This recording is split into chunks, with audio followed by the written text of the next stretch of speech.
պիտի այդ պահին մոռանաս կոկորդիլոսի ձախ աչքի մասին։ Տարվա բառ ճանաչվեց ուղեղի փտումը, թե մենք չենք գրում, մեր մտածողության որակը չի կարող բարձր լինել։ Կարծում եք, բայց հա։ Ահա։ Այսօր տեղի է ունենում շատ վտանգավոր մի տենդենց մարդու ապրանքայնացում։ Հրավիրել էին հայտնի գիտնական բժիշկ Ֆոքսին,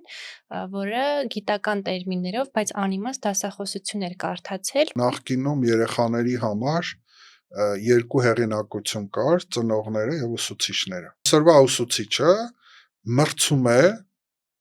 սոցիալական ցանցերի, մնացած ինդուստրիաների հետ։ Կրթության մեջ արգելքները ինչ դեր ունեն։ Կողմ եմ սահմանափակումներին։ Մարմինը կրթության մեջ ինչ դեր ունի։ Մարդուն տանում էին հրապարակում, կախաղան էին բարձրացնում, ինչու՞։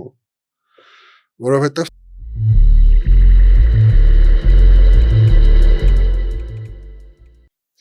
Ողջույն, ես ընթերցում եմ ձեր բոլոր ոգևորիչ նամակներն ու մեկնաբանությունները ու սրտան շնորհակալություն եմ հայտնում։ Մեզ կարող եք աջակցել երկու տարբերակով՝ անվճար բաժանորդագրվելով YouTube-յան մեր ալիքին, սեղմելով զանգակի կոճակը եւ հավանելով այն տեսանյութերը, որոնք դիտել եք եւ իրապես հավանել եք։ Եվ վճարովի տարբերակով միանալով ամսական բաժանորդագրությամբ Re-Armenia հարթակի մեր նախագծին ցանկացած գումարի չափով։ Իդեպ մենք պատրաստել ենք կադրից դուրս հատվածներ բոլոր այն մարդկանց, որոնք կմիանան Re-Armenia-ի մեր նախագծին։ Նշածս բոլոր հղումները կարող եք գտնել այս էպիզոդի նկարագրություն բաժնում։ Իդեպ, մեզ կարող եք դիտել նաև արդեն Spotify-ում եւ Apple Podcast-ում։ Շնորհակալություն։ Այսօր իմ հյուրը Սերոբ Խաչատրյանն է, Երևանի Պետական Համալսարանի դասախոս եւ կրթության փորձագետ։ Բարև ձեզ։ Բարև ձեզ։ Ոնց եք։ Լավ, դուք ոնց եք։ Լավ, շնորհակալ եմ։ Ինչ եք անում սովորաբար առավոտյան 10:30-ին եւ որտեղ եք լինում։ Լավ հարց էր։ Ես ընդհանրապես փորձում եմ առավոտյան շուտ ժամերը պահել ինձ, որովհետեւ դրանք ինձ համար շատ արդյունավետ ժամեր են եւ որպես կանոն այդ ժամերին ես գիրք եմ կարդում, որովհետեւ աշխատում եմ մինչեւ այդպես 11-ը դասեր չունենալ, հանդիպումներ չունենալ, երբեմն իհարկե լինում են կոնֆերանսներ, որ շուտ են սկսվում, բայց առավոտյան 10:30-ը իմ ժամն է։ Ես այդ ժամին փորձում եմ գիրք կարդալ կամ գրել։ Իսկ երեկոյան 10:30-ը։ Երեկոյան 10:30-ը նայած երբեմն ընտանիքի հետ հաճելի ժամանակ անցկացնել, բայց եթե շաբաթ կիրակի է, նաև կարող է ֆուտբոլ դիտեմ։ Ֆուտբոլասեր եք։ Այո։ Շատ լավ։ Ես ձեզ ներկայացնելուց նշեցի, որ կրթության փորձագետ եք, եկեք մի քիչ բացենք սահմանումը, ով է կրթության փորձագետը եւ ինչպես է սահմանվում։ Ճիշտն ասած, ես չեմ էլ կարող ասել այդ անունը ինձ ինչպես կպավ, բայց գիտեմ, որ դա արել են լրագրողները,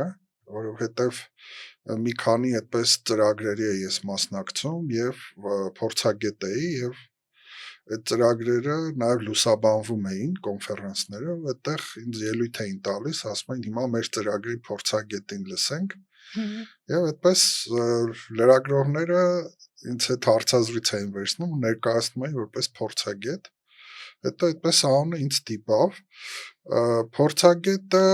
իմ կարծիքով պետք է մի քանի, այսպես ասած, առանձնահատկություն ունենա։ Նախ պետք է բավական փորձ ունենա։ Իմ կարծիքով փորձագետ լինելու համար պետք է մարդը առնվազն 10 տարվա փորձ այդ ոլորտում ունենա։ Իհարկե դա չի նշանակում, որ այն մարդիկ, որոնք քիչ փորձ ունեն, ավելին չեն հասկանում։ Չէ, հիմա մենք գիտենք, որ կյանքը շատ արագացել է եւ կան մարդիկ, որոնք շատ արագ են ընկալում եւ կարող են 2-3 տարում շատ բաներ հասկանալ։ Եվ կարծում եմ նաև, որ փորձագետի համար բացի փորձից կարևոր է, որ ինքը նաև շատ սխալված լինի, շատ սխալներ թույլ տված լինի, որովհետև ցանկացած ոլորտում ամենաուսուցողական բանը սխալն է։ Որովհետև դու մասնագետ ես դառնում սխալվելով, եւ այդ սխալները քեզ հուշում են, թե ինչ կարելի է, ինչ չի կարելի։ Բայց իհարկե այնպես չի, որ սխալներ թույլ տանք, հպարտանանք կա այդպիսի մի քիչ հումորային արտահայտություն, որ փորձագետը այն մարդն է, որը բոլոր հնարավոր սխալները թույլ է տվել, եւ քանի որ բոլոր հնարավոր սխալները արդեն թույլ է տվել, արդեն էլ սխալվելու տեղ չունի։ Ես հավանում եմ շատ այս տեսակետը, որովհետև այո, մենք պետք է սխալվենք, բայց սխալվելը ինքնանպատակ չէ։ Սխալվելուց հետո դու պետք է կարողանաս դասեր քաղել։ Այս է ամենակարևորը։ Իսկ դուք շատ եք սխալվել եւ ունեք դասեր քաղած ձեր սխալներից կոնկրետ օրինակներ, որոնցով կուզեք կիսվել։ Շատ սխալներ եմ թույլ տվել, որովհետև գիտեք, կյանքում շատ բաներ, այսպես մանիպուլյացիաներ են արվում, հա, շատ բաներ, այսպես մակերեսի վրա մի բան է ցույց տրվում, բայց խորքում ուրիշ բան է, եւ դու հաճախ խաբվում ես այդ ամեն ինչի մեջ, եւ հիմա այդ իմաստով ես ավելի, այսպես ասած, զգուշավոր եմ եւ աշխատում եմ այդպես կատեգորիկ պնդումներ չանել, ընդհանրապես խուսափում եմ բոլորը բառից, խուսափում եմ 100% բառից, որովհետև հատկապես այն ոլորտը, որով ես զբաղվում եմ, հասարակական գիտություններ, կրթություն, այդտեղ 100% գրեթե չկա եւ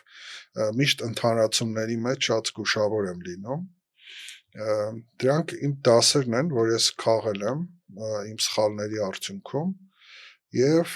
իմ ամենասիրելի պատմություններից մեկը հայտնի մի իմաստուն պատմություն կա, երբ որ մեկի ծին փախչում է եւ գյուղացիները գալիս են իր մոտ, ասում են, «Էս ինչ վատ բան ա եղել, ձիուդ կորցրեցիր»։ Եվ այդ մարդը ասում է, «Այո, կորցրել եմ ձիուս, բայց դեռ չեմ կարող ասել սա լավ է թե վատ է»։ Եվ որոշ ժամանակ հետո ձին վերադառնում է եւ իր հետ բերում է եւս մի քանի ձի։ Ու նորից գյուղացիները գալիս են, ասում են, «Էս ինչ մեծ հաջողության ես հասել, ոչ միայն ձիտ է վերադարձել, այլ հետը մի քանի ձի էլ է բերել, հիմա շատ ձիեր ունես»։ Եվ նորից այս մարդը ասում է, որ դեռ չենք կարող ասել սա լավ է թե վատ է։ Եվ այդպես հաջորդ փուլում արդեն տղան իր նստում է այդ ձիերից մեկի վրա, նոր եկած, չի կարողանում սանձել ու ընկնում է եւ ոտքը կտրում են։ Մնում է մեկ ոտքով եւ էլի գյուղացիները գալիս են, ասում են, ինչ վատ բան եղավ, երիտասարդ տղադ ոտքը կորցրեց եւ այլն։ Ու նորից այս մարդը ասում է, որ դեռ չեն կարող ասել, այդպես մի քիչ շարունակվում է այս նույն տրամաբանությամբ։ Ես կարծում եմ, որ մեր կյանքը այսպես է գնում, այսինքն կարող է ինչ-որ մի բան մենք որակենք շատ մեծ հաջողություն, բայց հետո փոխվի։ Օրինակ նույն ես միշտ բերում եմ Ֆինլանդիայի օրինակը, որպես կրթության այսպես մոդել։ Օրինակ 20 տարի առաջ, 10 տարի առաջ Ֆինլանդիայի մասին բոլորը խոսում էին, որպես աշխարհի լավագույն կրթական երկիր, բայց այսօր արդեն Ֆինլանդիայի ցուցանիշները փոխվել են, այսինքն մի քիչ այլ երկրներ կան հիմա, օրինակ Էստոնիան ավելի լավ արդյունքներ է ցույց տալիս, քան Ֆինլանդիան։ Այնպես որ փոփոխական է շատ բան եւ կատեգորիկ պնդումներ պետք չէ անել եւ միշտ պետք է խոսել այսպես զգուշավոր, հավանականության լեզվով, եւ սա մեր ժողովրդի համար էլ է պետք։ Ես օրինակ կարծում եմ, որ մեր ժողովրդին շատ պետք է գիտական լեզվով մտածելը։ Ոչ թե այն իմաստով, որ բոլորը դառնան գիտական, այլ շատ հաճախ մեր ժողովուրդը Հայաստանում մտածում է, այսպես ասած, օրինակ մեղադրողի ոճով, դատախազի ոճով կամ երկրպագուի ոճով, այսինքն շատ այդպես ֆանատիկ ձևով, կատեգորիկ ձևով, հա, միակողմանի, իսկ գիտական մտածողությունը այն մտածողությունն է, որը միշտ հավանականության լեզվով է խոսում, ոչ թե ասում է այսպես կլինի, այլ ասում է կա հավանականություն, որ այսպես կլինի, կամ չենք կարող ասել, կամ 90%-ով ենք վստահ, ես շատ, որտեղ օրինակ եթե նայում ենք մեր ժողովրդի մտածողությունը, չէ, հայերը նույնիսկ 100%-ով էլ չեն բավարարվում, ասում են 1,000,000%, չէ, այսինքն այո, շատ դեպքերում 100% չկա, որ մնաց 1,000,000 լինի, բայց մենք այդ շատ ռադիկալ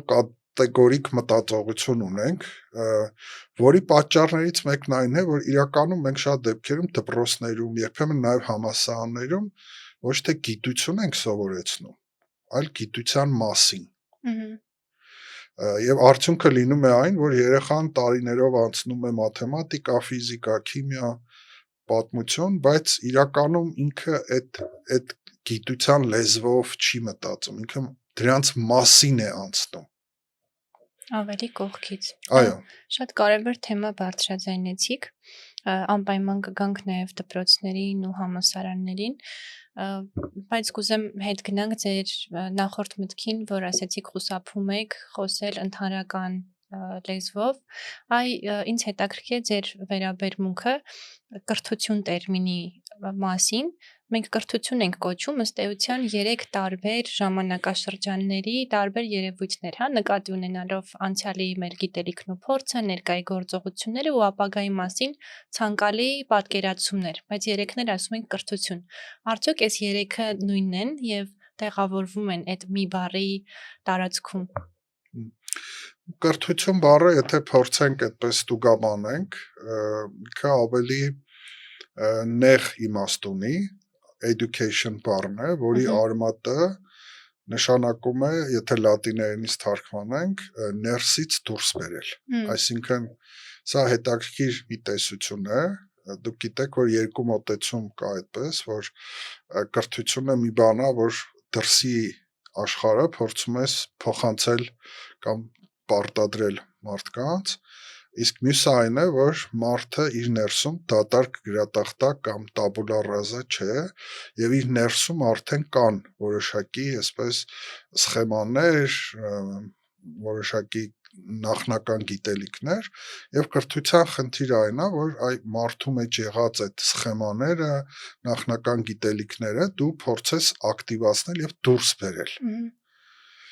Հիմա այդ իմաստով իհարկե մենք կրթության մեջ կարևորում ենք եւ անցյալը, որովհետեւ կրթությունը անցյալի մասին է, մենք պետք է փորձենք հասկանալ անցյալը։ Ցավոք այսօր մենք շատ անտարբեր ենք դարձել, մի տեսակ կա տպավորություն, որ անցյալը հին է, մեռած է, հետաքրքիր չէ, գրավիչ չէ, անցել է, այսպես ասած։ Ապագայի մասին էլ շատ չենք խոսում, որովհետև գուցե դա երեխաներին էլ շատ չի հետաքրքրում, իբնե։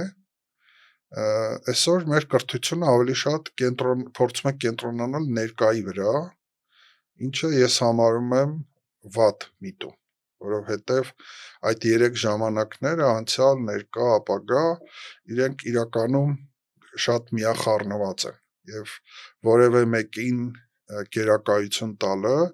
սխալ է։ Մենք այսօր շատ կարճ ենք մտածում եւ ապրում ենք պահով, ներկայով, եւ հենց դա էլ կրթության համար վտանգ է, որտեղ կրթությունը սիրում է երկարաժամկետ մտածողություն։ Կրթությունը միտված է դեպի ապագան եւ օրինակ նույնիսկ այսօր շատ մեջբերում են Ջոն Դյուիի խոսքերը, հայտնի կրթության փիլիսոփայի, որը ասում էր, որ դպրոցը կրթությունը ոչ թե կյանքին նախապատրաստել է, այլ հենց կյանքն է։ Իհարկե շատ բարձր կարծիք ունեմ Ջոն Դյուիի մասին, բայց այս հատվածում մի քիչ մենք կատեգորիզացնում ենք այս արտահայտությունը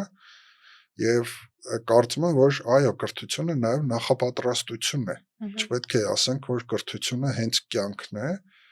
որտեղ կրթությունը նաեւ ապագային պատրաստ լինելն է։ Այդ իմաստով հիմա մի փոքր անհամաձայնություն ունեմ փիլիսոփայի այդ մտքի հետ։ Կարծում եմ մենք էլ մի քիչ ծայրահեղ ենք մեկնաբանում, հաճախ մենք սիրում ենք աֆորիզմներով խոսել, բայց աֆորիզմները ես չեմ համարում այդպես դիպուկ նկարագրություններ, դրա համար ավելի սիրում եմ կենթանի հասկանալ երևույթները։ Շատ լավ։ Եթե հետ գնանք ժամանակագրության մեջ, երևի բոլորիս էլ ակնհայտ է, որ ի սկզբանե գիտելիքի, հա, այդ կրթության փոխանցողը կրիչը եղել է մարդը սկզբնական շրջանում։ Նույնիսկ հիմա տարբեր ցեղերում կան պահպանված ցեղապետեր, որոնք Այո, գիտելիքի փոխանցողն են, հատուկ իրենց ուշադրություն են դարձնում եւ այլն, բայց ինչ էի մտածում, որ հետաքրքիր է, որ մարդը իր կրիչ լինելու գործառույթը պատվիրակում է նոր տեխնոլոգիաներին, որպիսի փրկի այն գիտելիքը, որը կարևոր է ու փոխանցի հաջորդ սերունդներին, բայց այդ նոր գրիչներին փոխանցելուց հետո կորցնում է իր անձնական գիտելիքը։ Այս պարադոքսը, որ մի բան փրկելու արդյունքում դու կորցնում ես սեփական հիշողությունը։ Դրան ոնց եք վերաբերում եւ արդյոք այս ժամանակներում հատկապես նույն արհեստական բանականությանի հայտ գալուց հետո այդ վտանգի առաջ մենք այսօրվա մարդիկ եւս կանգնած չենք։ շատ կարևոր ու առանցքային հարց բարձրացրեցիք, որովհետև այո, կրթության ավանդական ձևը միշտ եղել է մարդուց մարդ։ Եվ անգամ երբ որ հին Հունաստանում գրավոր խոսքի հայտ եկավ, հին հույն փիլիսոփաների Պլատոնի մոտ կար այդ Պլատոնի երկխոսություններից մեկում նշվում է, որ գրավոր խոսքը մարդուն վնաս է տալու, որովհետև եթե նախկինում մենք ամեն ինչ պետք է հիշեինք, հիմա կարող ենք թղթի վրա գրել եւ այլևս չհիշել։ Դա մեր մտավոր ընդունակությունների վրա բացասական կազդի, բայց բարեբախտաբար գրավոր խոսքը ոչ միայն բացասաբար չազդեց, այլ շատ դրական ազդեց, որովհետև երբ որ մարդը ամեն դեպքում գրում է, մտածում է եւ գրելը մտածելու լավագույն ձևերից մեկն է։ Եթե մենք չենք գրում, մեր մտածողության որակը չի կարող բարձր լինել։ Հիմա մենք այլ որակական խնդրի առջև ենք, այսինքն արդեն ունենք տեխնոլոգիաներ, արհեստական բանականություն։ Եվ այստեղ կա երկու հարց։ Առաջինը, եթե մենք մեր որոշ գործառույթներ բեռնաթափենք եւ պատվիրակենք արհեստական բանականությանը, սա շատ լավ է։ Բայց եթե մենք փորձենք անել այնպես, որ արհեստական բանականությունը մեզ փոխարինի, սա շատ վտանգավոր է, որովհետեւ արհեստական բանականությունը պետք է մեր գործը թեթևացնի, ոչ թե փոխարինի։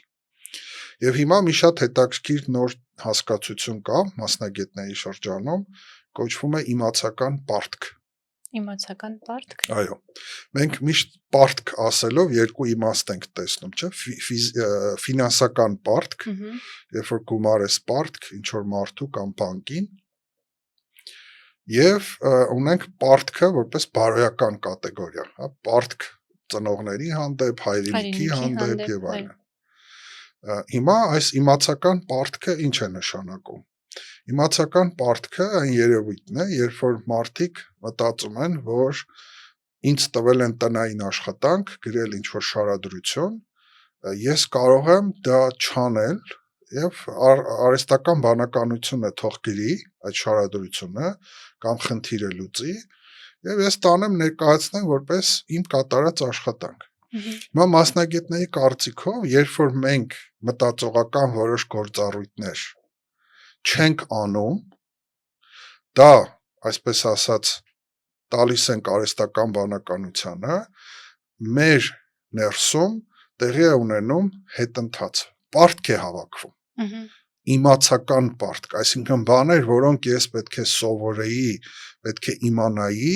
բայց չիմացա, չսովորեցի, չկարդացի ու դա պարտք է։ Հիմա եթե ես այդ պարտքը չփակեմ, այլ կերպ ասած չկարդամ, չզարգանամ, այդ պարտքը կուտակվելով ի վերջո ինձ դարձնելու է, այսպես ասած, այո, իմացական սնանկության է բերելու։ Այսինքն եւ պատահական չէ, որ 2024 թվականին տարվա բառ ճանաչվեց ուղեղի փտումը, որովհետեւ մի շարք պարամետրերով, իդեպ այդ բառը նոր բառ չէր, այդ բառը հայտնի ամերիկացի փիլիսոփա Թորոն է առաջին անգամ օգտագործել եւ ինքը միշտ ասում էր, որ մարդիկ մտածում են, մտահոգվում են, երբ փտում է իրենց կարտոֆիլը, Բայց բացարձակապես իրենց չի հուզում այն, որ փտում է իրենց ուղեղը։ Այսինքն նյութականի հանդեպ ուշադիր ենք, հոգատար ենք, բայց մեր մտավոր գործառույթների հետ ընթացի համար անտարբեր ենք։ Եվ հիմա այդ հասկացությունը ուղեղի փտումը նորից դարձել է շատ արդիական, որովհետև մարդիկ չեն հասկանում, որ երբ որ իրենք ինչ-որ բաներ, որ պետք է անեն որպես մարդ, չեն անում, դա բերում է իրենց իմացական հետընթացի։ Եվ սա այսօրվա աշխարհի ամենամեծ խնդիրներից մեկն է, որովհետև այսօր տեղի է ունենում իմ կարծիքով շատ վտանգավոր մի տենդենց մարդու, ոչ միայն մարդու, այլ մարդու առանձին գործառույթների ապրանքայնացում։ Մի շատ հետաքրքիր փիլիսոփա կա 20-րդ դարի առաջին կեսի, Պոլանի, հետաքրքիր մտածող է, որը ցավոք, որի մասին շատ քիչ ենք խոսում, բայց իմ կարծիքով ամենահետաքրքիր մտածողներից է 20-րդ դարասկզբի, ինքը մի շատ հայտնի գիրք է գրել, Մեծ տրանսֆորմացիան, որը քաղաքատնտեսական գիրք է, եւ այդ գրքում ինքը խոսում է այն մասին, որ աշխարհը շատ լուրջ ցնցումների մեջ ընկավ, մանավանդ 20-րդ դարի առաջին կեսին, այն պատճառով, որ մարդու աշխատանքը ապրանքայնացրեցին։ Այսինքն մարդուն սկսեցին գնահատել ըստ այն բանի, թե իր աշխատանքը որքանով է վաճառվող, որքան է շուկային պետք։ Եվ սա է պատճառը, չէ, որ այսօր մարդիկ շատ անտարբեր են արվեստի հանդեպ, գրականության հանդեպ, փիլիսոփայության, հոգևոր կյանքի, ինչու, որտեվ հոգևորը, փիլիսոփայությունը լավ չեն ապրանքայնանում։ Դու չես կարողանում դա որպես ապրանք վաճառես։ Այո, որովհետև այդտեղ ընդհանրական ձևակերպումներ չկան, իսկ վաճառքում դու պիտի տաս թվեր, հստակություն, լավագույն 100% եւ այլն։ Այդ դրա մասին էլ խոսենք, այո։ Եվ տեսեք հիմա արդեն ապրանք է դառնում ոչ միայն մարդու աշխատանքը, այլ մարդու որոշ հատկանիշներ։ Օրինակ, կրթության համար հատկապես շատ կարևոր է ուշադրությունը։ Մենք բոլորս գիտենք, չէ, ինչքան կարևոր է մեր կյանքում ուշադրությունը։ Եթե մարդը, օրինակ վարորդը, փողոցի անցորդը, ինչ որ աշխատանք անողը իր ուշադրությունը չկարողանա կենտրոնացնել կամ մի պահ շեղվի, դա կարող է կատաստրոֆիկ հետևանքներ ունենալ, չէ, եթե դու փողոց ես անցնում, անուշադիր լինես, կարող է կյանք արժանա, եթե մեքենա ես վարում, անուշադիր լինես, եթե ինչ-որ անգամ եթե փողոցում քայլում ես, չէ, դիմացդ փոսե, եթե անուշադիր լինես, այո։ Եվ պատահական չէ, որ մեր ուսուցիչները վաղուց այդ խոսքը ունեն, չէ, ուշք ու միտքդ ուր է։ Որովհետև առանց ուշադրության մենք մարդ չենք։ Իդեպ մի շատ հետաքրքիր մտածող կա Յան Մկգիլխրիստը, շոտլանդացի ժամանակակից փիլիսոփա, որը շատ հետաքրքիր մի միտք ունի, ասում է ուշադրությունը բարոյական ակտ է։ Բարոյական ակտ։ Այո, ինչու։ Դու ներկայ ես լինում, այլևս եթե քեզ հետ խոսում են, դու ներկայ ես, ուշադիր ես, եւ նաեւ ինչու է դա բարոյական։ Օրինակ, շատ բան, ով եմ չէ, եթե ճիշտ եմ հիշում, դա իսպանացի փիլիսոփա Օրտեգայի Գասետն է ասել, որ ասա ինչին ես ուշադիր, ասեմ ով ես դու։ Որովհետև ինչու է դա բարոյական խնդիր, որտեղ օրինակ, եթե դու շատ ուշադիր ես բնության հանդեպ, այլ մարդկանց հանդեպ, չէ, երկրիդ հանդեպ, դա բարոյական բան է։ Կամ հակառակը, եթե դու անտարբեր ես, ճիշտ է, եթե դու միայն քեզ ես տեսնում, մնացածի հանդեպ անուշադիր ես։ Բազմաթիվ փիլիսոփաներ, հոգեբաններ խոսում են այն մասին, որ այսօրվա մարդիկ անուշադիր են դարձել այլ մարդկանց, կարևոր հարցերի հանդեպ, եւ սա բարոյական գին ունի։ Երբ որ ես անուշադիր եմ, դա բարոյական ակտ է։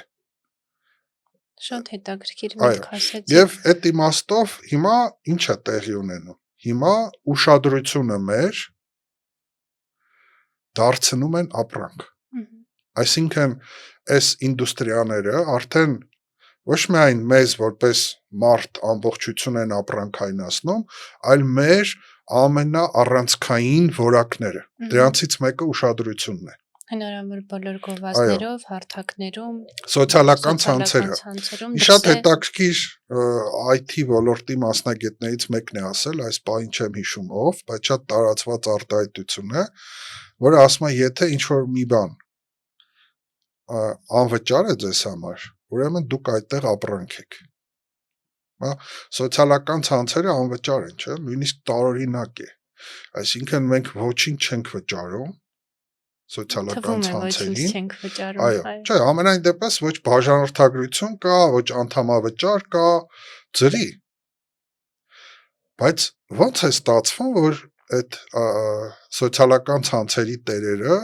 աշխարհի ամենահարուստ մարդիկ են։ Որտեվ մենք վաճառում ենք իրենց մեր ուշադրությունը։ Ապրեք, այո, որովհետև իրանք մեր ուշադրությունը գնում են, հայերեն ավելի գեղեցիկ արտահայտություն ունեն, գրավում են։ Շատ հետաքրքիր է նաև անգլերեն արտահայտությունը, չէ՞, pay attention, վճարիր, որովհետև մենք վճարում ենք ոչ միայն փողով, ուշադրությունն էլ է, չէ՞, արժեք։ Եթե ես 50 րոպե ուշադիր իմ ուշք ու միտքը տալիս եմ սոցիալական ցանցերին, դա գին ունի։ Դա նշանակում է, որ մի քանի այլ կարևոր բաներ, որ ես կարող եի անել այդ ընթացքում, չեմ անում։ Դա կարող է լինել դասեր սովորել, գիրք կարդալ, ընտանիքի հետ ժամանակ անցկացնել, երեխաների դաստիարակությամբ զբաղվել, ուշադիր լինել։ Վերջերս Երևանի ավտոբուսի վարորդներից մեկը մի դեպք պատմեց, որ մայրը իր երեխայի հետ սայլակով բարձրանում է ավտոբուս եւ մտնում է հեռախոսի մեջ ու այնքան տարված է լինում, որ երեխային թողնում է ավտոբուսի մեջ ու իջնում։ Եվ հետո աղմուկ է բարձրանում, որ երեխան մնացել է։ Այսինքն նույնիսկ այս սոցիալական ցանցերը այնքան են մեզ կլանում, որ արդեն մայրը, որը ամենաուժեղ բնազդն է, չէ, մայրությունը, իր երեխային մանկահասակ կարող է մոռանալ։ Հիմա այս է այդ խնդիրն է, որ ուշադրությունը այսօր դարձել է ապրանք եւ ամեն ինչ արվում է, որ մենք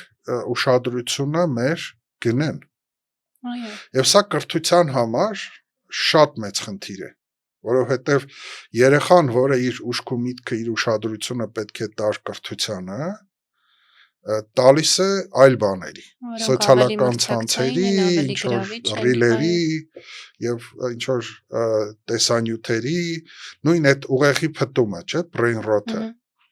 Երբ որ դա դարձավ տարվա բառ, հաշված ամիսներ հետո համացանցում հայտնվեցին իտալական հայտնի տեսանյութերը, brain rot songs, չէ, որտեղ հիմար բաներ են ցույց տալիս, այսինքն դելֆին է, որը հագել է մարդու կոշիկներ, գլխարկ, ինչ որ եւ այդպես կապուչինո, բամբարդինի, այտենց ինչ որ բառերով, եւ երբ որ երեխաներին ես հարցնում եմ, ասում եմ, երեխաներ, ինչի եք նայում սա, օրինակ, ինչ իմաստ ունի։ Եվ իրանք ասում են, մենք շատ լավ հասկանում ենք, որ այս ամեն ինչի իմաստ չունի։ Բայց մենք ուղղակի զվարճանում ենք։ Մի հետաքրքիր փորձ հիշեցի, Dr. Fox-ի ազդեցություն կամ էֆեկտ երևի ծանոթ եք, Կալիֆոռնիայի համալսարաններից մեկի բժշկական դպրոցում էին արել, ներեցեք, ու 3 գիտնականներ հրավիրել էին պայմանական հայտնի գիտնական բժիշկ Ֆոքսին, որը գիտական տերմիններով, բայց անիմաստ դասախոսություն էր կարդացել, բայց օգտագործել էր հումոր, ժպիտ, շատ խարիզմատիկ արտաքին ուներ եւ դասընթացի վերջում, երբ ուսանողներից հետադարձ կապ էին ուզել եւ խնդրել էին կիսվել տպավորություններով, բոլորը շատ գոհ երջանիկ էին եւ ասում էին, որ շատ խորը ազդեցիկ մարդ է ու լավ գիտնական։ Ու այս փորձով ապացուցել էին, թե այդ ապրանքայնացումը, փաթեթավորումը ինչքան մեծ ազդեցություն ունի լսարանի վրա, անգամ կրթության տեսանկյունից, որ որքան որ ոչ, չգիտեմ, հա, ինչ որ գիտելիք ունեցող, մի քիչ ոչ խարիզմատիկ, մի քիչ լրակյաց, ոչ գեղեցիկ փաթեթավորված մարդ է։ Այո։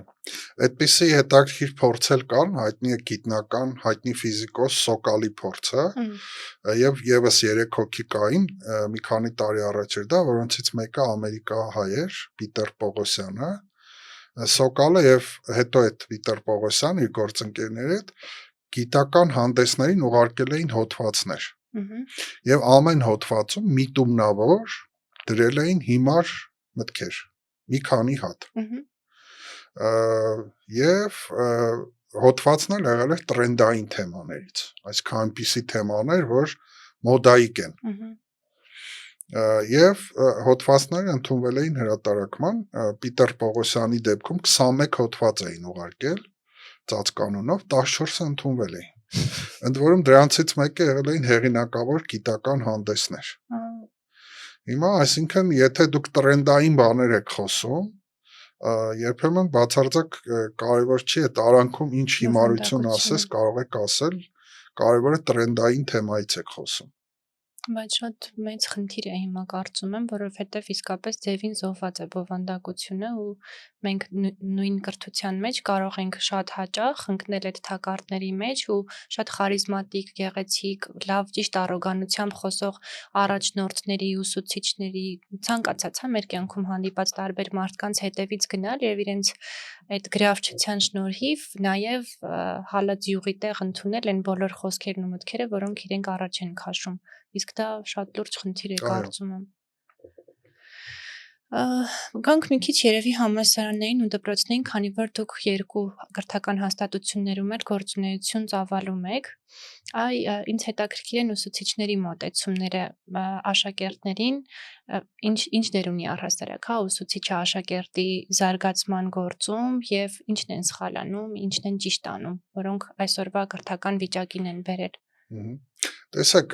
մեր կյանքում շատ բան է փոխվել այսօր, նախկինում երեխաների համար 2 հեղինակություն կար, ծնողները եւ ուսուցիչները։ Եվ այդ նախկին աշխարհը մենք կոչում էինք մեծերի իշխանության աշխարհ, տերմիններով ասած գերոնտոկրատիա։ Այսինքն մեծերն էին իշխում։ Եվ գիտեք, որ նաեւ մեծերի աշխարհը շատ առումներով փակ էր փոքրերի համար։ Մեզ ասում էին կմեծանաք կիմանաք, դու փոքր ես, քո գործը չի, այո, դու դեռ շատ հաց ու պանիր պետք է ուտես։ Բայց հիմա ինչ է տեղի ունեցել, հիմա 3-րդ աշխարհ է ի հայտ եկել, դա տեխնոլոգիաների աշխարհն է,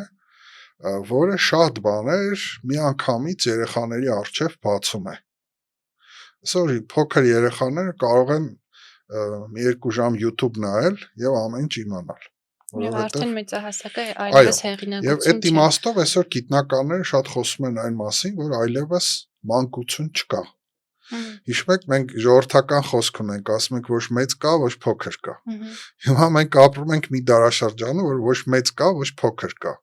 Սա դրական բաներ էլ ունի, որտեղ օրինակ տեսեք, վերջերս Բելգիայում մի 15 տարեկան տղա, դպրոցական տարիքի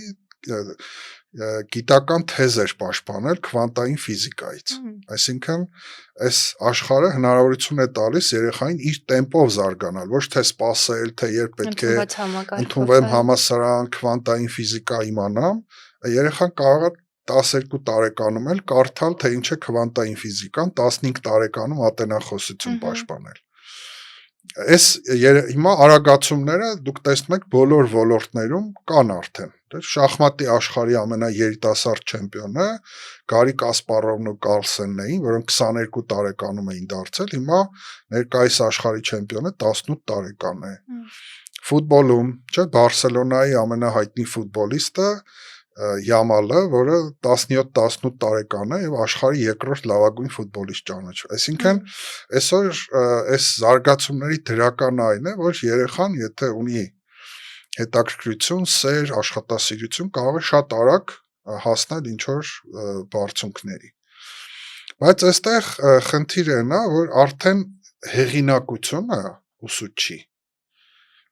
դու պետք է նվաճես։ Խորհրդային տարիներին, եթե դու ուսուցիչ էիր, քեզ պետությունը ավտոմատ տալիս էր հեղինակություն, ուսուցիչը։ Այլևս կարիք Պարտավոր չունեի ես հարգել, լսել, ենթարկվել։ Այսօր այդպես չէ։ Այսօր ուսուցիչը հետո ինչ։ Թող բարի լինի, նվաճի իր հեղինակությունը։ Այս իմաստով ուսուցչի աշխատանքը դժվարացել է։ Դու պետք է մտնես դասարան, կանգնես այդ տասնյակ երեխաների դիմաց եւ նվաճես քո համբավը։ Եվ դա շատ դժվար աշխատանք է, շատ, որովհետեւ ինչպես գիտեք, երեխաները շատ տարբեր են, գալիս են տարբեր ընտանիքներից, մի մասը ազատական արժեքներ ունեն, մի մասը պահպանողական արժեքներ ունեն, մի մասին տանը ազատություններ են տվել, մյուս մասին սահմանափակել են, եւ դու պետքա այնքան հմուտ լինես, որ այս տարբեր ծնողների, երեխաների հեղինակությունը կարողանաս ձեռք բերել։ Շատ որոշակի դժվար աշխատանք է։ հոգեբանական հատկանիշներ են երևի անհրաժեշտ Եվ ցավոք ոչ ոք սա չի կարևորում, որովհետեւ օրինակ ես մի ուսանող ունեմ, հենց այսօր իրեն հանդիպեցի, ինքը շատ հետաքրքիր տղա է, խելացի, նաև 44-օրյա պատերազմի մասնակից, ինքը դպրոցում է աշխատում եւ շատ կարճ ժամանակում կարողացել է մեծ հեղինակություն ձեռք բերել եւ ծնողների շրջանում եւ աշակերտներն են շատ սիրում, այսինքն ինքը այդ բնատուր տաղանդը ունի եւ տեսեք ավանդաբար մենք ինչ ենք մտածել, մենք մտածել ենք դե ուսուցչի գործը այդքան գործ չի, ինքը ընդհանրապես դասագրքի նյութը պետք է փոխանցի երեխաներին։ Խորհրդային տարիներին դա հեշտ էր, որովհետև պետությունը ամեն ինչ անում էր, որ այդ դասարանում նստած երեխաները խելոք լինեին, ենթարկվող, իրար նման, եւ ասում են դե հարգելի ուսուցիչ, տես երեխաները խելոք են, բան, քեզ մնում է այս դասագրքի նյութը կարողանաս փոխանցել։ Հիմա, եթե դու միայն դասագրքի նյութ փոխանցես աշակերտներին, դա դեռ ոչ մի արժեք չունի, որովհետև դու պետք է կարողանաս նախ ունենալ ձայնային տվյալներ, արտաքին ինչ-որ տվյալներ, մասնագիտական գիտելիք, դասավանդման հմտություններ, հոգեբանական առանձնահատկություններ, երեխային հասկանալու կարողություն, դու պետքա ժամանակ տրամադրես ու նայես այն ֆիլմերն ու մուլտֆիլմերը, որոնք նայում են աշակերտները, կարդաս Հարի Պոտեր եւ այլ համարժեք գրքեր, որպեսզի կարողանաք ընդհանուր լեզվով ապրեք, որպեսզի իրանց հետ խոսելու բան ունենաս։ Այնպես չի, որ այսօր դու կարող ես երեխայի Շեքսպիրից խոսել ու իրանք ասեն, հա, մենք էլ ենք հենց Շեքսպիր, չէ։ Որպեսզի դու կարողանաս հասնել նրան, որ իրանք սկսեն Շեքսպիր կարդալ, դու պետք է սկսես այնտեղից, որտեղ իրենք են։ Հետաքրքիր բան եք Հիմա ասում։ սա շատ բարդ աշխատանք է։ Մենք այսօր շարունակում ենք ուսուցչի աշխատանքը չափել ժամերով։ Ուսուցչի դրույքը 20 ժամ է, 20 ժամի համար եկեք վճարենք։ Ոչ։ Այսօր ուսուցչի աշխատանքի այսպես ասած, անկարևոր մասն են ժամերը։ Ամենակարևոր մասը ուսուցչի կերպարն է։ Եվ այդ կերպարը շատ մեծ աջակցության կարիք ունի։ Այսօր ես ավելի շատ կկարևորեի դա, որ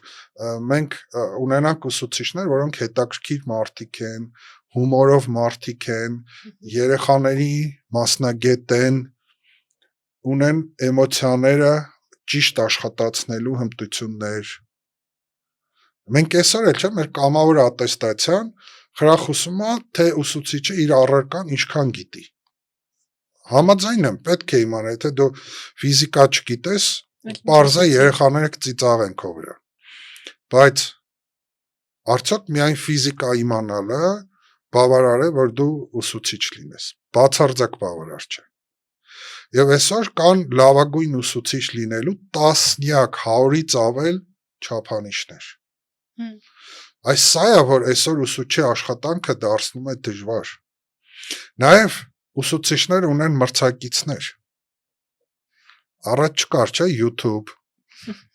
առաջ չէին կարող մենք Հարվարդի դասախոսություններ լսել, շատ ֆիլմեր նայել, փակ էր։ Տեղեկատվության հիմնական Այո, աղբյուրը մենք ուսուցիչն առավոտը վազում էինք դպրոց, որտեվ ոնց որ մանավանդ եթե ընտանիքում բարձրագույն կրթությամբ մարդ չկար եւ այլն, այդ երեխայի համար ուսուցիչը այդ նոր բան բերող դոպամին տվող մարդ էր։ Բայց այսօր երեխաները այնքան աղբյուրներից են նոր բաներ իմանում եւ հետեւաբար այսօրվա ուսուցիչը մրցում է սոցիալական ցանցերի, մնացած ինդուստրիաների հետ, որոնք մատուցում են հետաքրքիր բովանդակություններ, երբեմն նաև վտանգավոր, այսպես խաբուսիկ հետաքրքրությամբ վտանգավոր բովանդակություններ։ Հետևաբար այսօրվա ուսուցչի աշխատանքը չափազանց ծանր աշխատանք է։ Ինչքանով են պատրաստ ուսուցիչները այդ բեռը վերցնել իրենց վրա եւ տրանսֆորմացվել։ Բացարձակ պատրաստ չեն, որովհետև այսօր մանկավարժական բուհեր գնում են մեր այն շրջանավարտները, որոնք շատ դեպքերում այլ բուհերի մրցույթից դուրս են մնում, ընդունվում են նվազագույն բալերով։ Օրինակ, ինչու վերջին 3-4 տարիներին մանկավարժական բուհերում մեծ թվով թափուր տեղեր առաջացան։ Որովհետև նախարարությունը որոշեց, որ ընդունելության քննությունների թիվը 1-ից պետք է դարձնել 2։ Եվ կտրվողների թիվը շատացավ, թափուր տեղերը շատացան։ Եվ ես այն օրը լսեցի, որ հիմա նախարարությունը նորից հետ է գնում։ Այսինքն նորից մանկավարժական բուհերում կարելի է 1 քննությամբ,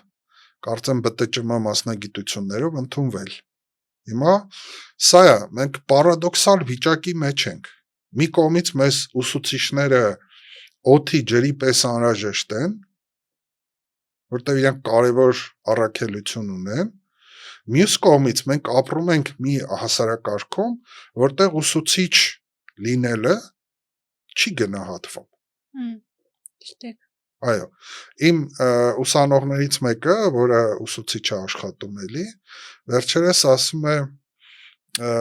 աշակերտներիցս մեկը ինձ մոտեցավ, ասեց ընկեր Պողոսյան, դուք այնքան բարի մարդ եք, ինչու եք ուսուցիչ դարձել։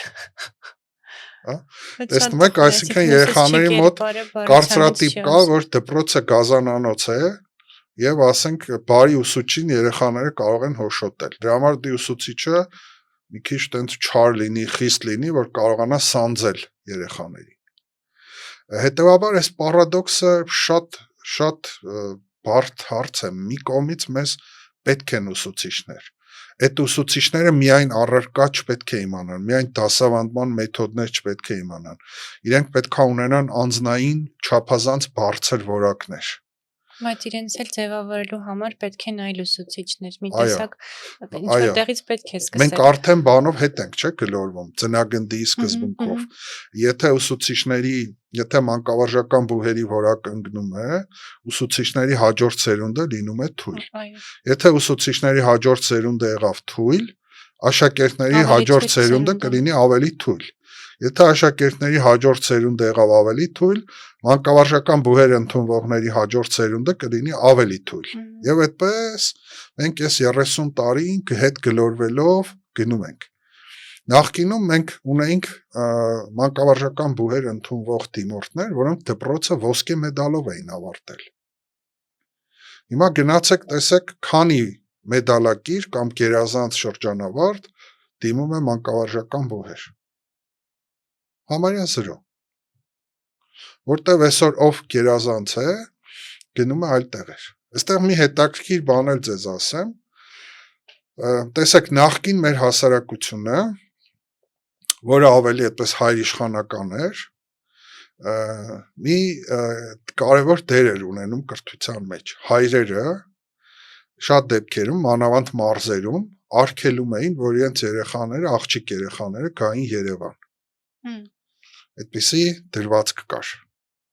Վանաձորից, Գյումրիից, գյուղերից։ Խորհրդային տարիներին, հիմա էլ կա, բայց շատ քիչ։ Հիմա շատ քիչ է, իսկ այն ժամանակ շատ էր։ Օրինակ, երեխան աղջիկը դպրոցը ոսկե մեդալով ավարտում էր, հայրը ասում էր, քանի որ դու աղջիկ ես, դու պետք է սովորես Վանաձորում, չես կարող գնալ Երևան։ Իհարկե սա շատ վատ է, որտեվ երեխան կարող էր ընդունվել այն մասնագիտությամբ, որը իրեն դուր էր գալիս եւ շատ ավելի բարձր վարձատրվող աշխատանք ունենալ։ Վանաձորում կար երկու բու՝ ճարտարագիտական եւ մանկավարժական ինստիտուտ։ Աղջիկները բնականաբար ճարտարագիտական առանձնապես չէին նախընտրում, գնում էին մանկավարժական։ Հիմա այստեղ վատն էր, որ երեխայի ընտրությունը սահմանափակվեց։ Բայց որն էր լավը, որ այդ պայծառ շրջանավարտը դարձավ ուսուցիչ։ Հիմա, երբ որ ազատություն է, էլի կամ, բայց շատ քիչ։ Հիմա ազատություն է։ Դպրոցը ավարտող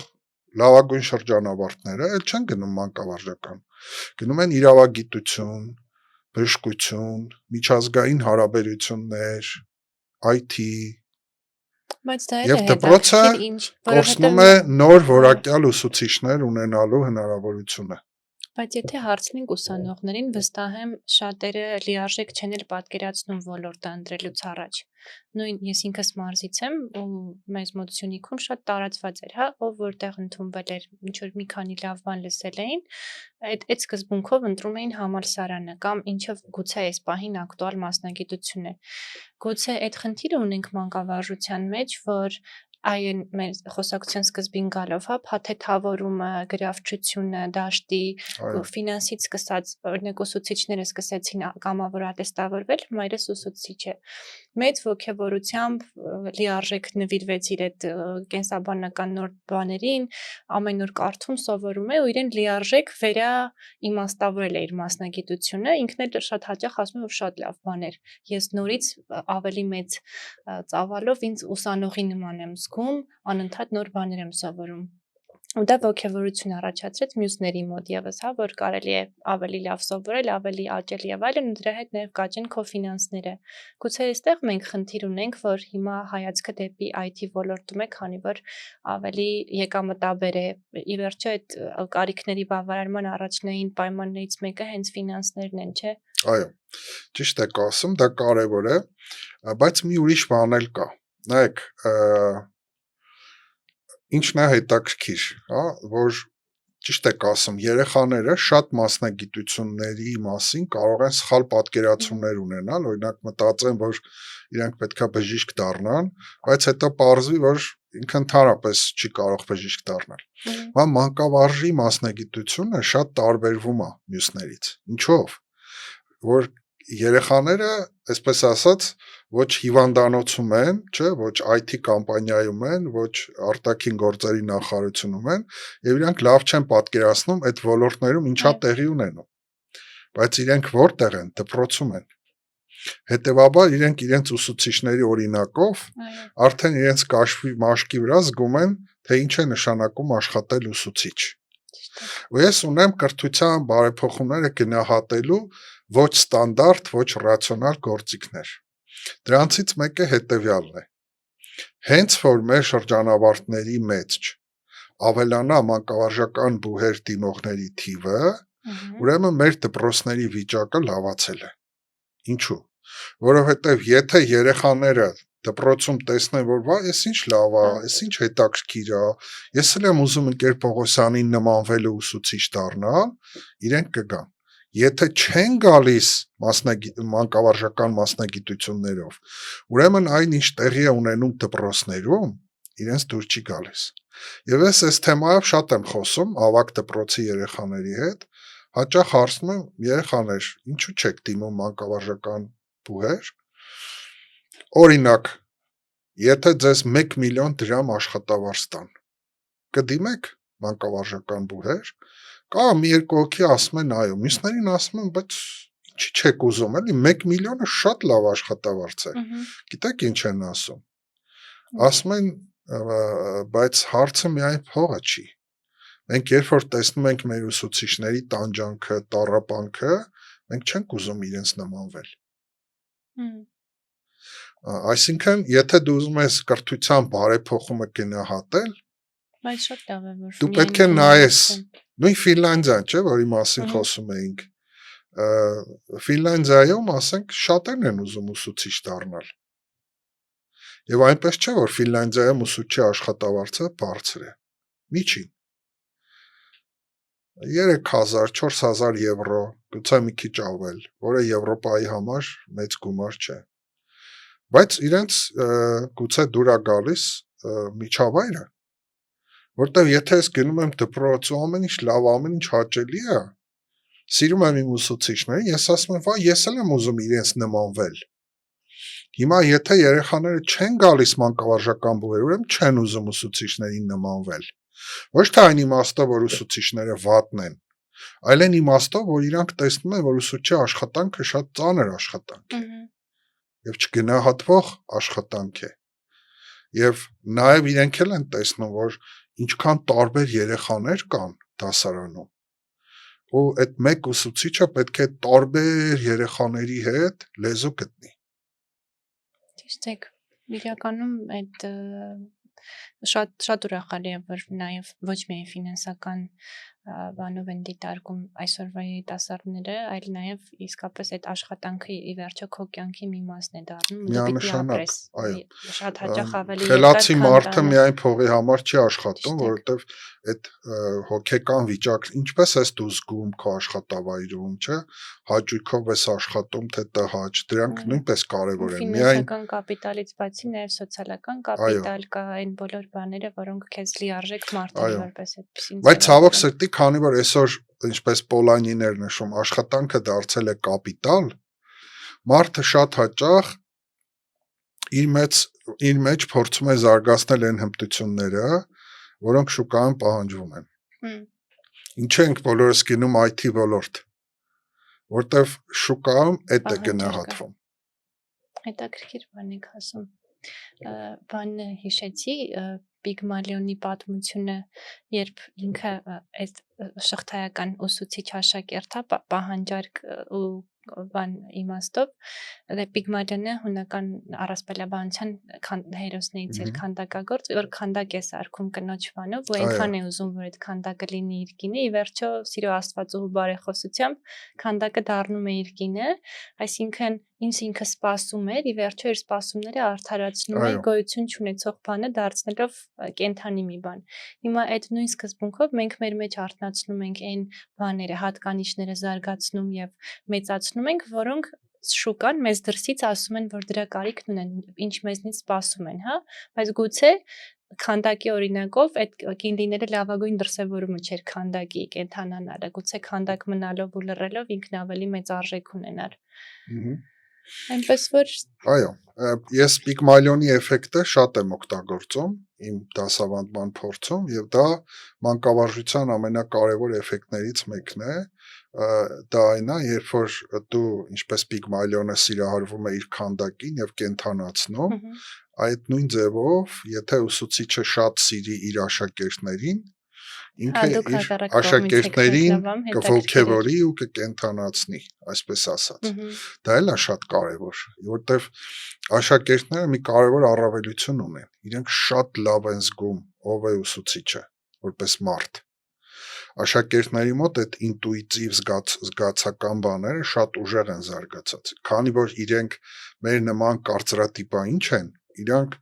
շատ ավելի լավ են զգում այդ ոչ վերբալ, ոչ գիտակցական սիգնալները։ Ճիշտ եք, ես մեր նախորդ էպիզոդներից մեկում պատմել էի Արամ Փախչելյանի հետ զրույցում, ես նաև գրում եմ ու այդ ամբողջ բանասիրական ընդունվել, հետո գրականությամբ զբաղվել եւ մնացած իմ բոլոր աշխատանքները ի վերջո ուսուցչի շնորհիվ էին, քանի որ մի օր եկավ դասարան ու ես սիրում էի գրել, ինչ անցնում էինք այդ ժանրով, ու ասեց քո բանաստեղծությունը կարդացել եմ զուգահեռ դասարանում։ Մի երևելի բան չէր, բայց այդ զգացողությունը, որ քեզ նկատել են դու ուսուցչի դիտակետում ես, ինձ ոգևորեց, որ ես մեծացնեմ գրականության հանդեպ իմ սերը ի տարբերություն մյուս առարկաների։ Ու մինչ օրս փաստորեն այդ ճանապարհը գծվեց ընդհանրապես այդ մի արտահայտությամբ։ Օրինակ, երբ որ իմ աշակերտները կամ ուսանողները ինչ որ հաջողակ բան են անում, ես իրանց հետ փորձում եմ սրտանց ուրախանալ, որտեվ ուզում եմ, որ իրենք տեսնեմ, որ ես ուրախանում եմ իրենց հաջողությունով, որտեվ դա իրենց կմոտիվացնի։ Շատ ճիշտ եք։ Իսկ կրթության մեջ արգելքները ինչ դեր ունեն։ Արդյոք նպաստում են որոշակի կանոններ ու արգելանքներ կրթության զարգացմանը, թե հակառակը սահմանափակում են։ Տեսեք, ընդհանրապես ես մտածում եմ, որ մեր կյանքը երկվությունների վրա է կառուցված եւ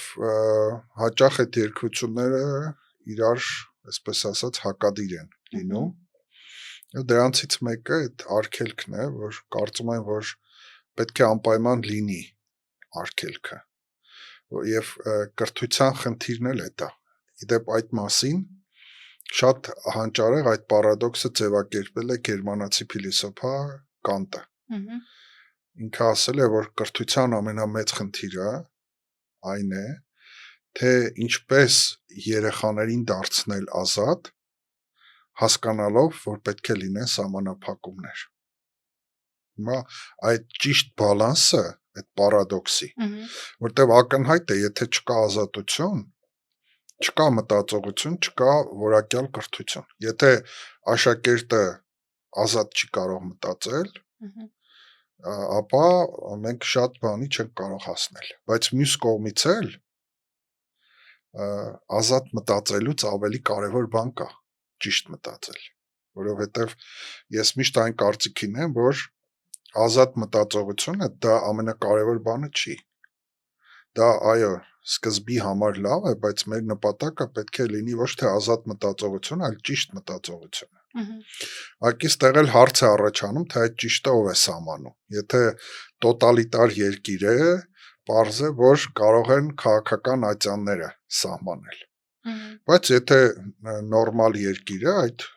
ճիշտը կարող է սահմանել օրինակ գիտությունը, հետազոտությունը։ Գիտությունն է որոշում ինչն է ճիշտ, ինչն է սխալ։ Դրա համար ես կողմ եմ սահմանափակումներին, որովհետև մենք էլ ենք այդպիսի, մենք էլ ենք, չէ, սահմանափակ էակներ։ Յուրաքանչյուրիս կարողությունները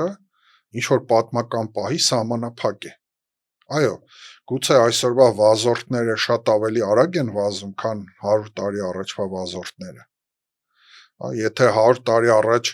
մենք մտածեինք, որ հնարավոր է այսքան արագ վազել, գուցե ոմանք ասեին ոչ, բայց միշտ սահմանափակում կա, միշտ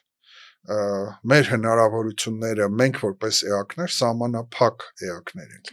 եւ միշտ մեզ համար սահմանափակումներ պետք են, բայց այդ պետքա կարողանա ուսուցիչը, դպրոցը լիարժեք բալանսը գտնել, որ սահմանափակումը չբերի երեխաների կարծրացման, դոգմատիկ ինչ որ վիճակի, բայց նաև չբերի սանձարձակացման, որովհետև այդ երկու ծայրահեղություններն էլ անընդունելի են։ Դրա համար միշտ պետք է այդ բալանսը պահել, այո։ Եվ այդ ձեր ասածը մեկ այլ պարադոքսով էլ շարունակեմ, որը շատ կարևոր է, կրթության մեջ ամենակարևոր հարցերից մեկը դա ուսուցիչ-աշակերտ հեռավորության կամ դիստանցիայի հարցն է։ Ինչքան պետք է ուսուցիչը իրեն դիստանցավորի աշակերտից։ Այսինքն չի դիտարկվում դիստանցավորի թե ոչ, այլ ինչքան։ Այո,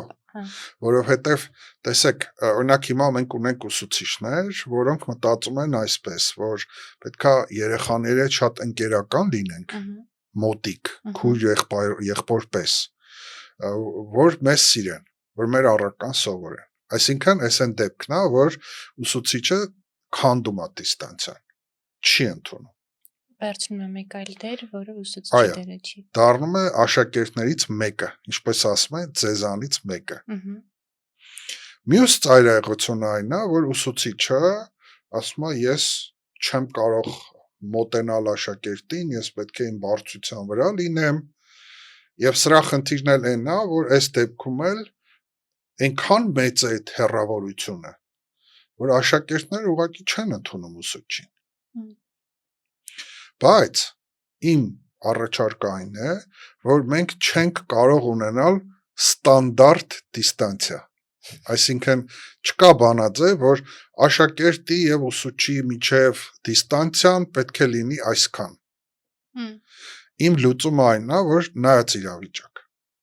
Որոշ իրավիճակներում ուսուցիչը պետք է իրեն այնպես պահի, որ դառնա աշակերտներից մեկը, որոշ իրավիճակներում ինքը պետք է աշակերտներից իրեն դիստանցավորի։ նայած ինչ խնդիր ենք լուծում։ Կան իրավիճակներ, օրինակ եթե խաղ ենք խաղում, ես էլ պիտի խաղամ իրանց հետ։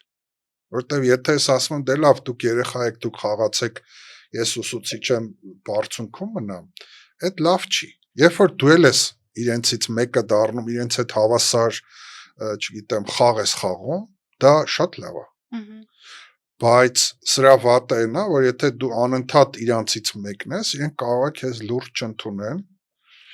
եւ արդեն մտածեն, որ դե լավ, մեր ընկերն է, մեր ուսուցիչը, եւ ես ցավոք այդպիսի բաներ եմ երբեմն տեսնում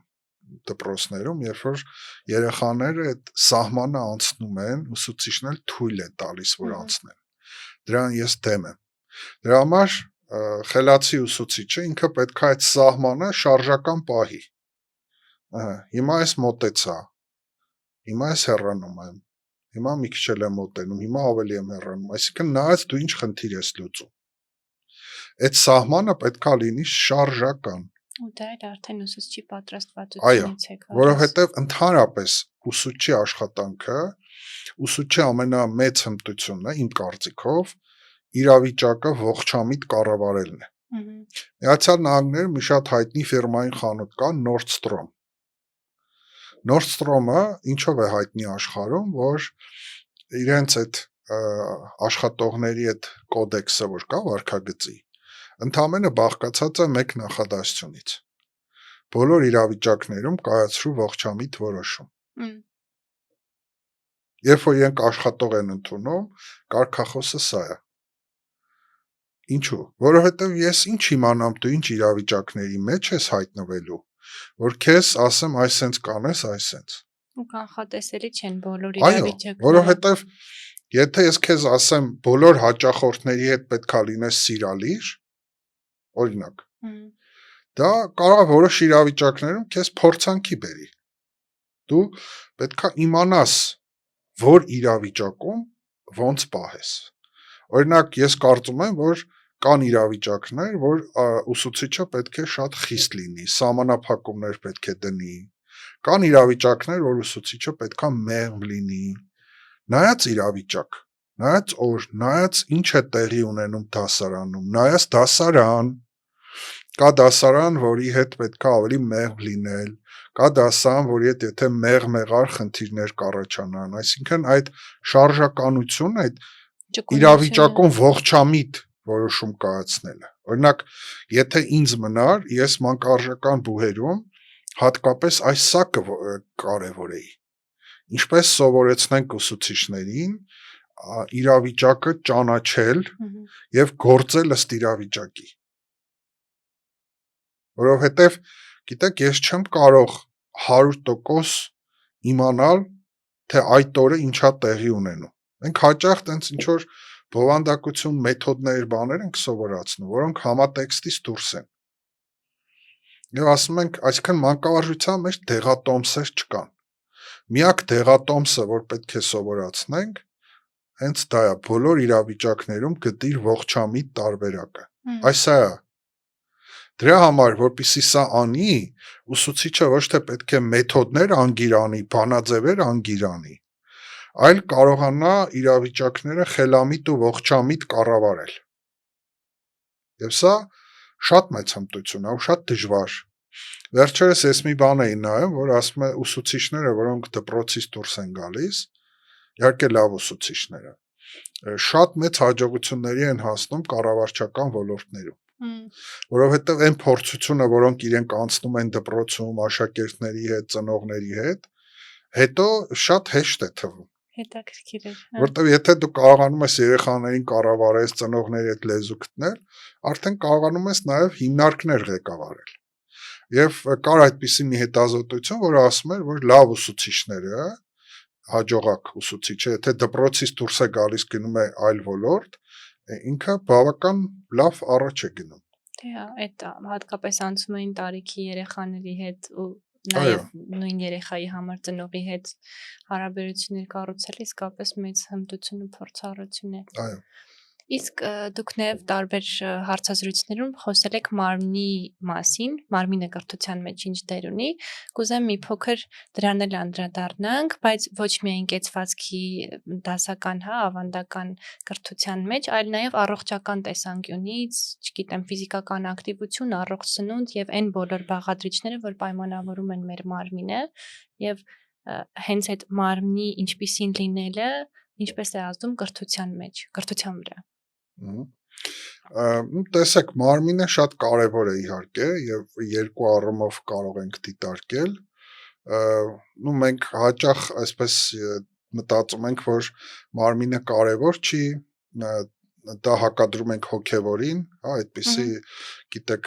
միջնադարից եկող բան կա, որ այնինչ նյութական է, մարմնական է, վնաս է,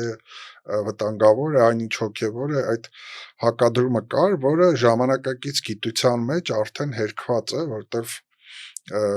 մարմինը ինքը շատ խելացի է, չէ՞։ Ցավը, օրինակ, ինչ է։ Ցավը մարմնի խելքի նշան է։ Երբ որ մեր մարմնի ինչ-որ մաս ցավում է, դա խելք է, այսինքն մարմինը մեզ հուշում է, որ խնդիր կա, քայլեր ձեռնարկի, այսինքն դա նշանակում է, թե ինչքան խելացի է մարդու մարմինը, և կա այդպիսի հիվանդություն, չէ, երբ որ մարդը ցավ չի զգում,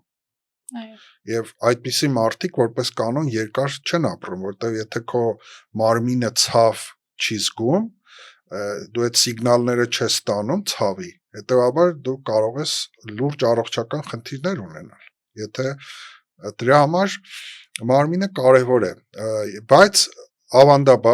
ավանդաբար մարմինը օգտագործվել է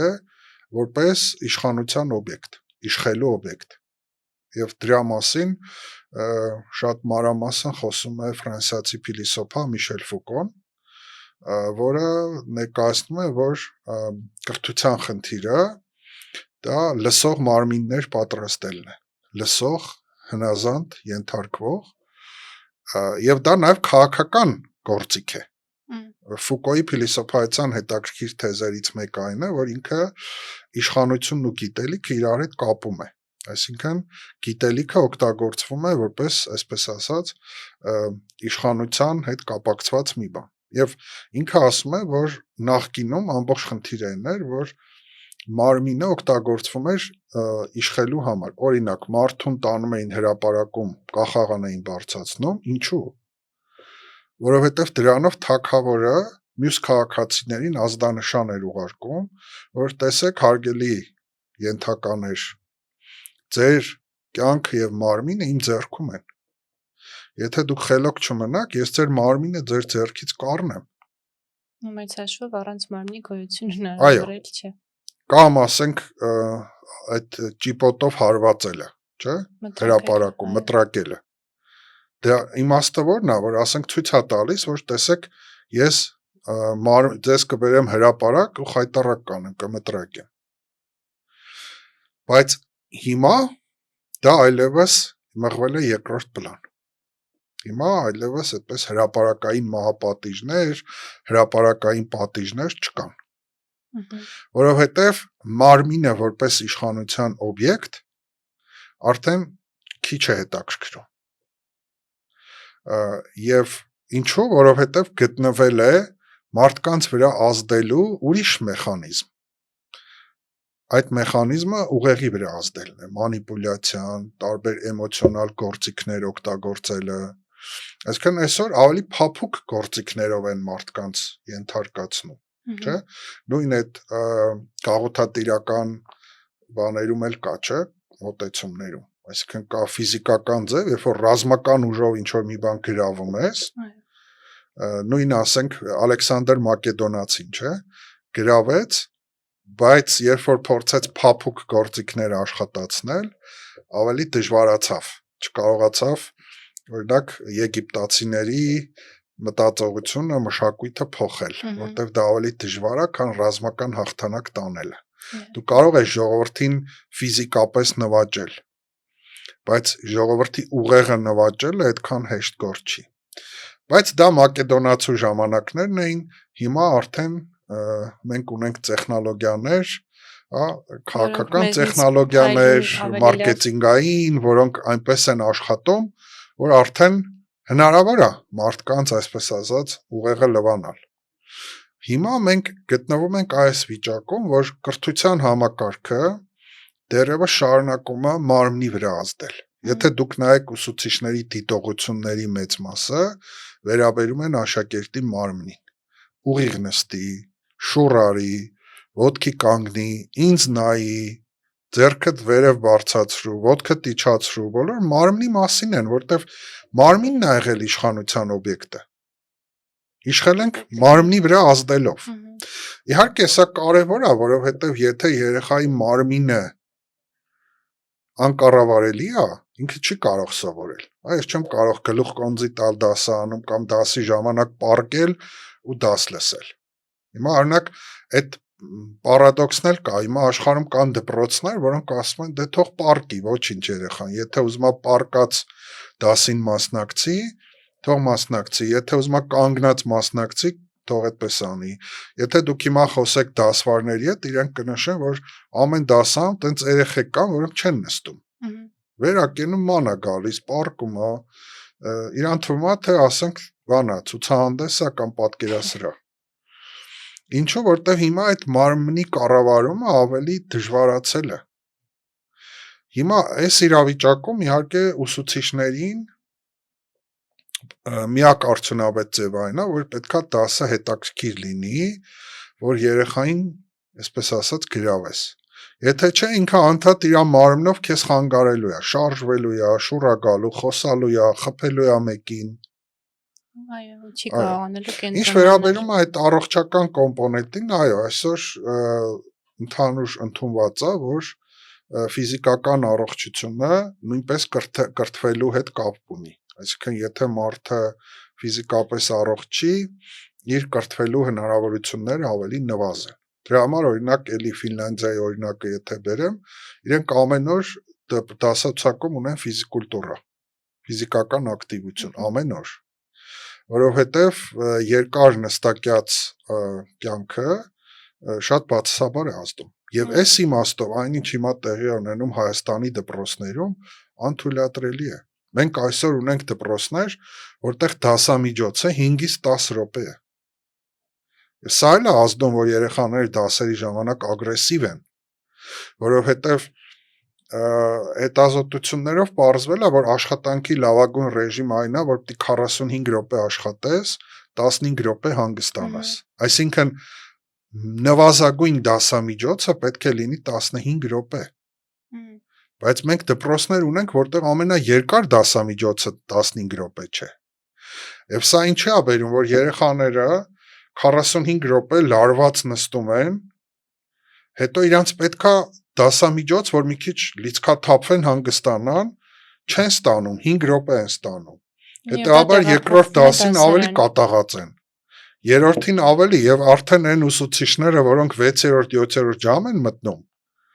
իրենց գործը շատ բարդ է, որտեղ այդ երեխաները հսկայական էներգիա են կուտակել ու չեն կարողանում հանգստանալ։ Ես հասկանում եմ նաեւ ինչու ենք մենք խուսափում երկար դասամիջոցներից, որովհետեւ երկար դասամիջոց դա կնշանակի, որ ուսուցիչները ավելի ուշ են տուն գնալու, աշակերտները խմբակներից են զրկվելու, երբեմն նաեւ կարգապահական հարց կա։ Նայեք, եթե դուք 15-20 րոպե ընդմիջում տաք, չէ, աշակերտներին, ինչ որ մարդիկ են պետք, որ իրենց կողքը լինեն։ Հակառակ դեպքում երեխաները կարող են ծեծել իրար։ Այո, քանդել դպրոցը։ Դրա համար նաև երբեմն տնօրենները ասում են, դե 5 րոպե ենք անում, որ չհասցնեն քանդել շենքը։ Մինչև դասարանից դասարան գնան, այս կոմենկոմ զանգը տա, լավ, ուրեմն հիմա էլ ժամանակ չկա, գնանք դասի։ Բայց այդ դա արդեն մարմնի համար լավ չի, որտեղ մարմինը սիրում է շարժում։ Ի բնե մարդը նստակյաց կյանքի համար հարմար էակ չի։ Մենք այս նստակյաց կյանքը նորություն է։ Դրա համար բազմաթիվ հիվանդություններ նստակյաց կյանքի արդյունք են, չէ, այսօր։ Որտեղ մարդը նստակյաց կյանքով ապրելու համար չի ստեղծվել։ Բայց հիմա տեխնոլոգիաների զարգացման արդյունքում շատ աշխատանքներ դարձել են նստակյաց։ Եվ սա արդեն կին ունի, որտեղ բերում են նոր տեսակի հիվանդություններ։ Ճիշտ եք։ Եթե նախկինում մարդկանց ասեին, որ ինչ որ ժամանակ դուք նստած աշխատելու եք, հիմնականում մի քանի մատ շարժելով ընդամենը, ու հետո գումարներ եք տալու, գնալու տեղեր, ծանր բաներ բարձրացնելու համար, կասեին գիժեն։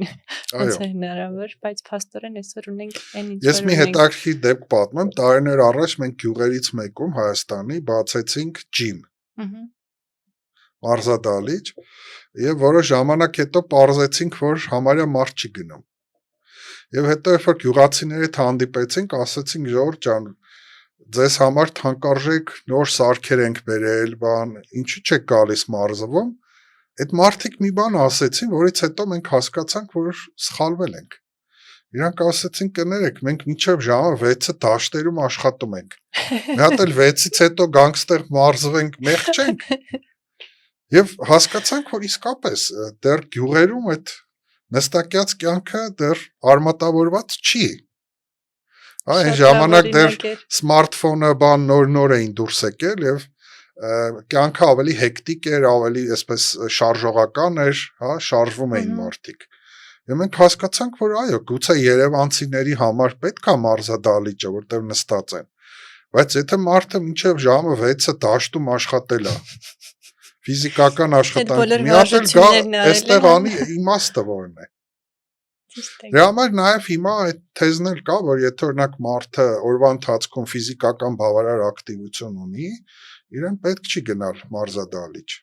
Միանշանակ, որովհետև հիմնականում այդ ֆիզիկական ակտիվությունը ուղեղի աշխատանքի լավարկման համար է, եթե հասարակ քայլել է, ընդամենը 20 րոպե քայլել ուղեղում բարդ գործընթաց է։ Այո, կամ շինարարները, որոնք ֆիզիկական աշխատանք են անում, բան, օրվա ընթացքում մի քանի անգամ շենքի հարկերով բարձանում իջնում են, արդեն իրանց ֆիզիկական ակտիվությունը դրսևորել են։ Ճիշտ եք։ Երևի ամփոփենք մեր ավանդական բանով հարցերով երկու։ Եթե ձեր աշխատասեղանը խոսեր, ինչ կպատմեր ձեր մասին։ Եթե իմ աշխատասեղանը խոսեր, կասեր, որ այսքան գիրքը երբ ես կարդալու, որովհետև ես շատ գրքասեր եմ, այո, եւ նաեւ այդպես չեմ աշխատում, որ միաժամանակ մեկ գիրք եմ կարդում։ Իդեպ դա շատ լավ մոտեցում է։ Այո, բացի այդ ես ունեմ գրքեր, որոնք ինձ համար ոնց որ ես այդ գրքերը անընդհատ նայում եմ, այսինքն այդ գրքերը ինձ միշտ են պետք, հա, այսինքն եթե անգամ կարդացել վերջացրել եմ, ես էլի եմ կարդում դա, էլի եմ նայում։ Կասեք այդ գրքերը, եթե կուզեք ուրիշ մարդիկ եւս կարդան։ Շատ կան այդպիսի գրքեր, սկսենք գեղարվեստական գրքերից։ Գեղարվեստական գրքերից ես շատ օգտվում եմ ավստրիացի գրող Ռոբերտ Մուզիլի Մարդը առանց հատկության այդ գիրքն եմ շատ սիրում։ Ես նոր եմ սկսել։ Այո։ Բավական բարդ է գնում։ Շատ սիրում եմ Aldous Huxley-ի գրքերը։ Իմ ամենասիրելի գրողներից մեկն է։ Էլի ունեմ այդպես Բուցատի եմ շատ սիրում, քիչ հայտնի գրողներ մի քիչ ասեմ, Ռոբերտ Պիրսիկ, իր գիրքը այդ զենի եւ մոտոցիկլի մասին, շատ հետաքրքիր գրքեր են, ու այդ գրքից շատ եմ օգտվում։ Իմ ամենասիրելի գրողներից է Պլատոնովը։ Ես կարող է ասենք վերցնեմ իրանից մի էջ ուղակի կարդամ, որովհետև իր այդ բառախաղերը, բաները, հարուստ հետաքրքիր բառապաշարը ինձ շատ է դուր գալիս, ու անգամ այդ մի էջ կարդալը ինձ կարող է հսկայական էներգիա տա, որովհետև Պլատոնովի այդ մոտեցումները վերջերս էլի տենց կարդում էի, ասում է, ես չեմ կարողանում ապրել մի աշխարհում, որտեղ ճշմարտություն չկա, ամաչում եմ ապրել մի աշխարհում։ Հենց ինչ-որ շատ հետաքրքիր գրող է։ Այդ բանի մասով գեղարվեստական էլի կան իհարկե, մասնագիտական գրքերը իմ էլի շատ են, ես արդեն նշեցի McGill-Christ եմ շատ կարդում, պարբերաբար, Hannah Arendt-ը իմ սիրելի փիլիսոփաներից է, տոտալիտարիզմի ակունքները, այդ գիրքը շատ կարևորում եմ, Մարտին Հայդեգեր, գերմանացի փիլիսոփա, որը շատ բարդ է գրում, բայց իր այդ օրիգինալ աշխարհընկալումը, օրիգինալ մեկնաբանությունները ինձ շատ հետաքրքրում են, ես շատ եմ սիրում։ Իհարկե ինձ համար սեղանի գրքեր են Պլատոնի պետությունը, միշտ եմ կարդում այդ գիրքը։ Հենց պետությունը։ Այո, պետությունը, Արիստոտելի Նիկոմախովյան էթիկան էլի շատ իմ սիրելի ամենօրյա գրքերից է, որտեղ ես էթիկայի ոլորտում մի քիչ Արիստոտելին մեծ տեղ եմ տալիս եւ այդ իր առաքինությունների տեսությունը շատ կարևորում եմ։ Երևի կարճ էսքանը, բայց բավականին շատ լավ գրքեր նշեցիք։ Ինձ թվում է մարդկանց հաստատ օգտակար կլինեն, կգնան, կգտնեն, կկարդան։ Այո, եւ ես քանի որ նաեւ մոտակա ժամանակներս Թումանյանի ծնունդն է, գիրք նվիրելու օրը, Մայրենի օրը, ես մարդկանց խորհուրդ կտամ, որ ոչ թե պարզապես գիրք կարդան, որտեվ ինքնին գիրք կարդալը դեռևս օգտակար չէ։ Մեզ հաճախ թվում է, թե եթե գիրք կարդացինք, պլանը կատարեցինք, գիրքը սկզբից մինչև վերջ կարդացինք, всё, օգուտ է, չէ։ Այն մարդը, որը ուղղակի գիրքը կարդում է կարդալու համար, շատ բանով չի տարբերվում չկարդացողից, ասեմ ձեզ, որովհետև շատ բաներ, որ մենք կարդում ենք, մի ականջից մտնում է, մյուսից դուրս է գալիս։ Դրա համար գիրք կարդալու ընթացքում պետք է մտածել։ Եվ այդ բանաձևը տվել է Լոկը, հայտնի փիլիսոփա։ Ջոն Լոկը ասել է, որ ընթերցանությունը մեզ տալիս է գիտելիքի շինանյութը։ Այսինքն պարզապես կարդացողը այդ այն մարդն է, որը շինանյութ է վերցնում։ Բայց շինանյութը մեր ինչին է պետք։ Պատկերացրեք, քարը բերեցինք, ավազը բերեցինք, ցեմենտը բերեցինք ու այդպես դրեցինք։ Եթե չունես դրա օգուտը ո՞րն է։ Չէ՞։ Եթե մարդը ուղղակի գիրք է կարդում, ըստ Ջոն Լոկի, ինքը ունի շինանյութ։ Բայց շինանյութը անավարտ աննպատակ բան է։ Եվ ինքը ինչ ասում, ասում է, այդ մեր կարդացած գիրքը մերն է դառնում, երբ որ դու մտածում ես։ Այսինքն, որպեսզի այդ գրքի բովանդակությունը քոնը դառնա, շինանյութը տուն դառնա, դու պետքա մտածես։ Դրա համար մենք հաճախ այսպես ենք մտածում. գիրքը կարդամ, փորձեմ հիշել, որպեսզի հասկանամ։ Իրականում հակառակն է։ Գիրքը կարդում ես, փորձում ես մտածել ու հասկանալ, եթե մտածեցիր ու հասկացար, այդ գիրքը կհիշես։ Ճիշտ է։ Հիշողությունը գալիս է մտածելուց ու հասկանալուց հետո։ Եթե ես ինչ-որ մի բան հասկացել եմ ու գիտեմ, ես կհիշեմ։ Եթե չեմ հասկացել, չգիտեմ, իզուր չտանջվեմ, մեկա չեմ հիշելու։ Ու էլի այդ նույն կենտրոնացումն Այո, ենք եթե գալիս, մենք ուզում ենք, որ երեխաները հիշեն, մարդիկ հիշեն իրենց սովորածը, կարդացածը, իրանք պիտի նախ հասկանան։ Որովհետև բաներ կա, որ մենք կյանքում չենք մոռանում, չէ՞։ Ես մի շատ պատվելի ուսուցիչ ունեի քիմիայի, Գեր Աղայկյանը,